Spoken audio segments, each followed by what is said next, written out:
empezamos la emisión hablábamos del caso de la niña que permanece recluida en el Hospital Santa Clara y que en este momento todavía no se tiene razón o un parte médico sobre las razones por las que ella llegó abusada ni cuál fue el autor de este delito. Para hablar un poco más de este tema hemos invitado a Catherine Salamanca. Ella es psicóloga, magíster en salud mental y psicopatología. Buenos días, Catherine, gracias por recibirnos hasta ahora. Silvia, buenos días. Catherine, es muy difícil de hablar de los errores que pudieron haberse cometido porque finalmente en este momento la Procuraduría va a iniciar un proceso contra el bienestar familiar.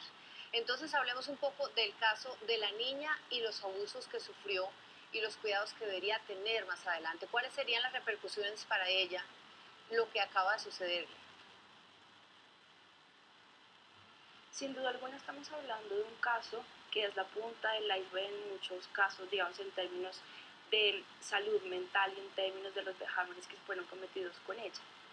Estamos hablando que el aparato psíquico, es decir, la construcción de todos los procesos psíquicos hasta ahora se están construyendo porque estamos hablando de los 3 años de edad, en donde la fantasía y la realidad aún no se están superando, digamos que no hay una diferenciación significativa.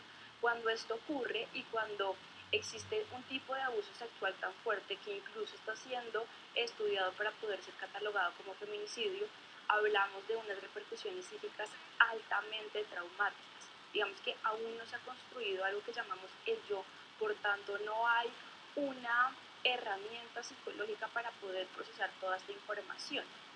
Digamos que entendemos que esta niña fue abusada sexualmente y las repercusiones psicológicas son tales que la van a acompañar efectivamente a lo largo de todo su proceso de personalidad y de incluso una conducta más agresiva, por ejemplo, con el mundo o un poco más inhibida. Digamos que tenemos muchísimas temas de poder conversar, digamos, porque no sabemos exactamente cuáles van a ser las repercusiones, es decir, podemos ir de un extremo a otro, es de estar inhibida a estar completamente expuesta a términos sexuales, de estar un poco más agresiva a estar simplemente en silencio, de estar un poco más activa. Entonces, como es tan poco el desarrollo, digamos, que se ha construido en esta edad, las repercusiones son muchísimo más altas.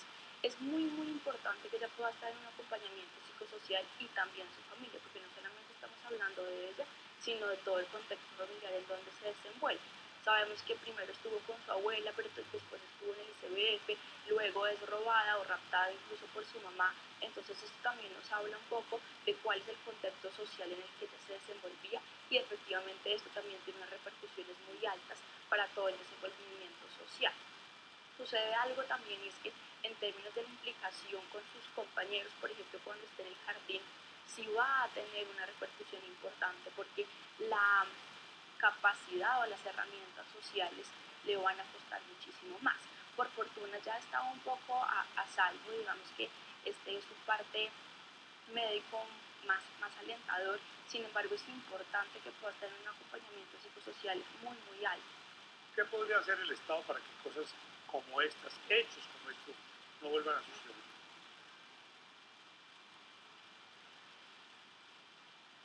Estamos en una situación en donde, en realidad, como lo decía hace un rato, es la punta del iceberg. Sin embargo, en estos estudios, digamos, en esta niña de 3 años, descubrieron 7 niñas que estaban siendo también abusadas física y psicológicamente. Esto nos habla mucho de la sociedad en la que estamos. Incluso la Procuraduría efectivamente va a analizar un poco cuál fue la labor del ICBF, y esto dice mucho de cómo estamos incluso como sociedad. Es decir, si no le prestamos la atención adecuada que deben tener nuestros niños, nuestros adolescentes, el futuro incluso para nuestro mismo contexto sociopolítico es muchísimo más fuerte.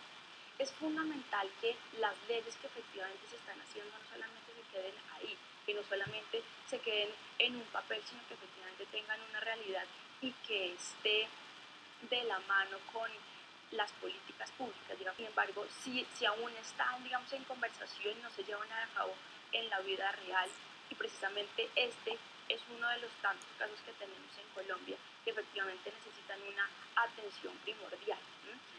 Pasa algo, y es que no estamos escuchando tampoco a nuestros niños, y esto hace que los adultos efectivamente sí callen un poco el tema, sí silencien un poco este tipo de situaciones, y que el Estado solamente se entere cuando existen este tipo de situaciones que son un poco más difíciles de manejar. ¿En qué sentido? Y es, se pasa un poco una línea muy delgada entre la prevención y la acción. Entonces fíjense que ahora los medios, el Estado efectivamente está un poco desbordado con este tipo de casos, aspectos que sin duda alguna podemos prevenir en meses, en años atrás, cuando en realidad las políticas que estamos generando sí están teniendo una prevención adecuada, pero en este caso no estamos teniendo ninguna prevención. Catherine, muchísimas gracias.